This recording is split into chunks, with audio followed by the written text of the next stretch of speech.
Malang Raya atau bisa disebut sebagai kawasan metropolitan di Jawa Timur, Indonesia yang mencakup 3 wilayah besar yaitu Kota Malang, Batu, dan Kabupaten Malang.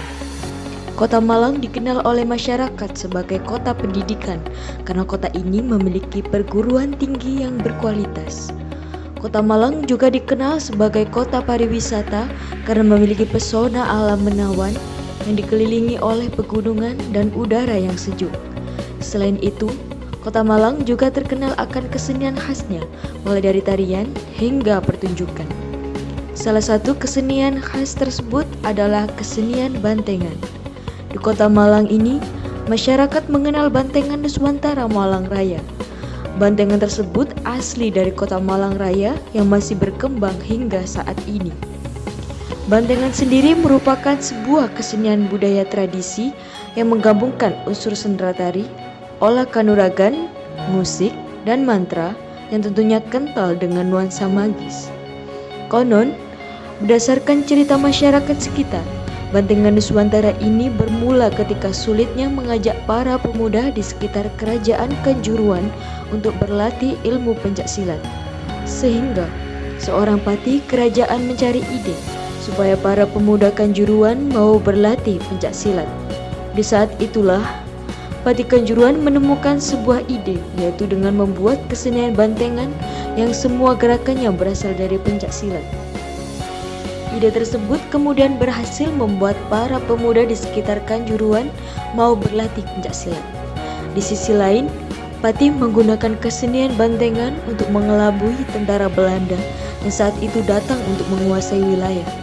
Dengan menampilkan kesenian bantengan, para tentara Belanda tidak tahu bahwa semua gerakan dari tarian bantengan adalah gerakan dari pencaksilat. Berikut adalah wawancara saya dengan salah satu narasumber, yakni masyarakat Malang yang sekaligus merupakan dokumenter atas bantengan Nuswantara Malang Raya.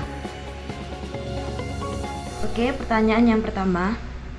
Apa yang Anda ketahui tentang Banteng Nuswantara daerah Malang Raya ini? Berikan penjelasan Anda. Kesenian bantengan ini cukup fenomenal di kalangan masyarakat Malang Raya.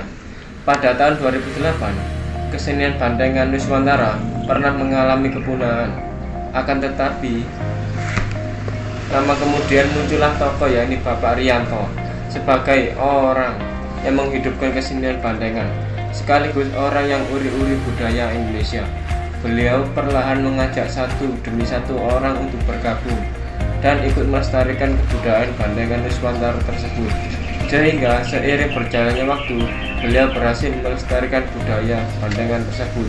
Bahkan bantengan Nuswantara ini tampil di festival luar negeri, dan setiap tahun Bapak Rianto juga mengundang wisatawan asing yang sebagian besar seorang seniman untuk bergabung dan menikmati kesenian bantengan Nuswantara tersebut.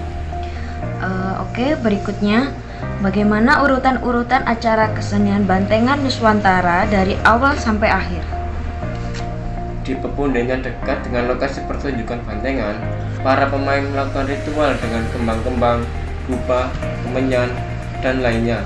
Tujuannya untuk menghormati para leluhur dan juga mendoakan serta meminta kelancaran dan keselamatan dalam pertunjukan dengan berdoa menurut agama dan kepercayaan masing-masing. Dilanjut dengan pertunjukan kanuragan, pencaksilat, tarian bantengan. Kemudian ada pertunjukan atraksi dari pemain dengan menggunakan benda-benda tajam. Selanjutnya ada tahap trans atau kerasukan dengan memanggil roh dayang. Lalu tahap pelepasan dengan pengembalian dayangan dan penutupan acara. Oke, selanjutnya, apa saja alat yang digunakan dalam tarian bantengan? Alat yang paling utama adalah jidor dan kendang. Tapi seiring berkembangnya zaman, alat-alat musik untuk mengiringi tarian bantengan makin beragam. Lalu boleh dijelaskan secara singkat bagaimana pembuatan kepala banteng? Kepala banteng biasanya terbuat dari kayu waru dan kayu dadap jangkring, atau bisa dengan kayu kuat yang lainnya. Kemudian kayu tersebut diukir menyerupai kepala banteng dan tanduknya bisa terbuat dari tanduk sapi maupun tanduk bandeng asli. Akan tetapi keduanya memiliki makna yang berbeda. Selanjutnya kepala bandeng tersebut dirapihkan dan dicat, lalu dipasangkan beberapa aksesoris dan randang. Kemudian kostumnya terbuat dari kain hitam polos biasa.